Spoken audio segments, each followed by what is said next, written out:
As usual, Mr. Donald Trump has again taken a U-turn in this conflict of Israel and Iran by giving stance of 14 days ka wait. Let's see what will happen if Iran is opting out for any diplomatic solution. Things will go better as per Donald Trump. लेकिन अगर नहीं, तो situation will obviously escalate. लेकिन what if, imagine USA and Israel, both of them, they attack Iran, what will happen? There will be a huge proxy war and a huge proxy retaliation, जिसके आफ्टरमैथ्स हमें सिर्फ वहां नहीं बल्कि पाकिस्तान में भी देखने को मिलेंगे। ये कहानी 1980s में शुरू होती है जब वेस्ट ने कुछ ग्रुप्स को सपोर्ट किया to gain regional advantage. Hamas को गाजा में टेक्टिक सपोर्ट मिला, लेकिन सिर्फ और सिर्फ to weaken the PLO. Hezbollah was born in Lebanon. Iranian IRGC ने हिजबुल्लाह को कंप्लीटली ट्रेन किया इन 1982 और हुथीज यमन में ईरान की आइडियोलॉजिकल शैडोज के नीचे ग्रो हुए जब USA और सऊदी अरेबिया सपोर्ट में आए यमन के करप्ट रिजीम को स्ट्रॉन्ग करने के लिए। वेस्ट के डीप स्टेट की जानिब से सपोर्ट की जाने वाली जितने भी प्रॉक्सीज हैं, ये वेस्ट के लिए ही खुद एक नाइटमेयर बन गई। 2023 में हमास ने अक्टूबर 7 को अटैक लॉन्च किया, triggering the bloodiest Gaza war.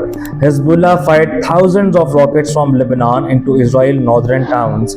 Houthis ने 2024 और 2025 में रेड सी में इसराइल लिंक्ड कमर्शियल शिप्स पर मिसाइल दाग दिए।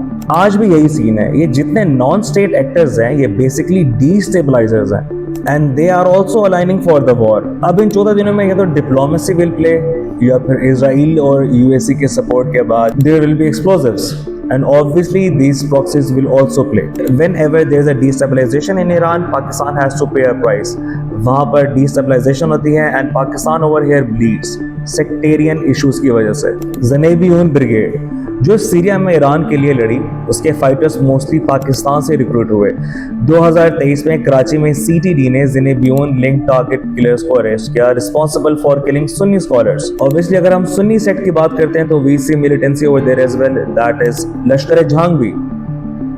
This is an offset of Sipah Sahaba. 2010 Lahore, Quetta, Kohistan, पारा चिनार, हर जगह शिया सुन्नी क्लैशेस फिर से उभरती हैं जब ईरान टर्मोइल में होता है। 2007 के कुरम क्लैशेस हमें ये बताते हैं कि पूरा मुल्क लरस गया था, तब भी ईरान डिस्टेबलाइज था। लेकिन रिमेंबर, अगर तेहरान जलता है, तेल अवीव जलता है, उसके साथ साथ पाकिस्तान का पारा चिनार, कोयटा, पेशावर, कराची, मुल्तान, लाहौर, ये शहर भी सेफ नहीं रहते। And history proves whenever proxies they rise, Pakistan गिर जाता है। If you agree with me, comment करके मुझे लाजमी बताइएगा। Stay safe, I will see you soon.